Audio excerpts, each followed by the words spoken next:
Gilas Pilipinas gagawa ng paraan ang imbitasyon or posibleng tune-up game ng Lithuania, Slovenia at Czech Republic. And bago tayo magpatuloy mga kaibigan, palike and share naman po bilang suporta sa ating YouTube channel. Well mga kaibigan, umiingay na po ang Gilas Pilipinas ngayon sa Asia matapos tayo makapasok sa top 4 slot dito nga po sa FIBA sa Asia, no. Ngayon po, hindi lamang sa Asia umiingay ang Gilas Pilipinas, no.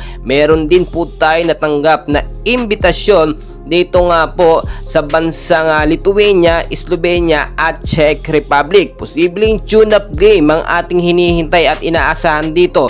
Pwedeng makakalaban ng Gilas dito si Luka ng Dallas Mavericks. Pero ayon po sa ating nakuhang report, ang ating mga Gilas player, no, yung mga Bilig Boys, yung galing sa PBA at sa UAAP ay 10 days lang ang binigay para makapaglaro sa FIBA. Well, kung titignan po ninyo, hindi sasapat yung araw o yung oras ng Gilas Pilipinas ngayon dahil yung iba nga naghahanda na para sa kanilang mga liga, especially yung mga Bilig Boys na maglalaro o naglalaro sa Japan.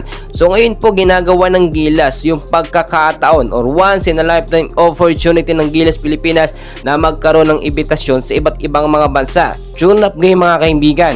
Bago po kasi yung magiging laban nila sa July pa, medyo matagal pa ito mga kaibigan, no. So mas maganda magkaroon ng tune-up game para magkaalaman. Umingay po kasi ang Gilas Pilipinas matapos ba naman tambakan, no, ng malala eto nga pong Hong Kong, China at Chinese Taipei sa naging lab. Ngayon po nag-aabang tayo sa Group A sa magiging laban ng Gilas Pilipinas sa Latvia at sa Georgia sa July pa yan mga kaibigan. So kung magkakaroon ng tune-up game, maganda po ito at best exposure at experience ito para sa Gilas Pilipinas. Si Luka po ng Dallas Mavericks mga kaibigan, sobrang sikat na sikat at fan niya ng mga Gilas fans natin. Pero kung makakalaban natin yan, syempre ang suporta ng mga Pilipino nasa Gilas Pilipinas. Tignan nyo mabuti dahil nga po sa napakagandang sistema ni Coach Tim Con, yung maayos na rotasyon ng mga player, nare-recognize na po tayo hindi lang dito sa Asia bagkos sa iba't ibang mga bansa din, no.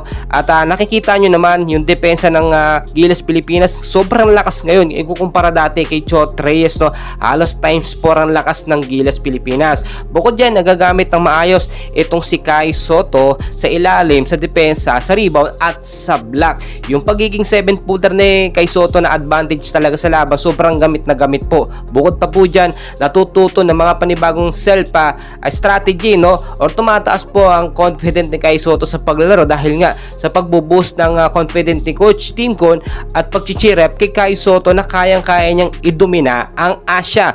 Well mga kaibigan, kung sakali nga po talagang magkaroon ng tune-up game ang Gilas Pilipinas dito nga po sa kupunan ni Luka, no, ay asahan nyo sobrang abangan nito ng lahat ng mga Philippine fans. Well mga kaibigan, patuloy ko po kayong i-update, and please wag kakalimutan mag-like and subscribe bilang suporta sa ating YouTube channel. Maraming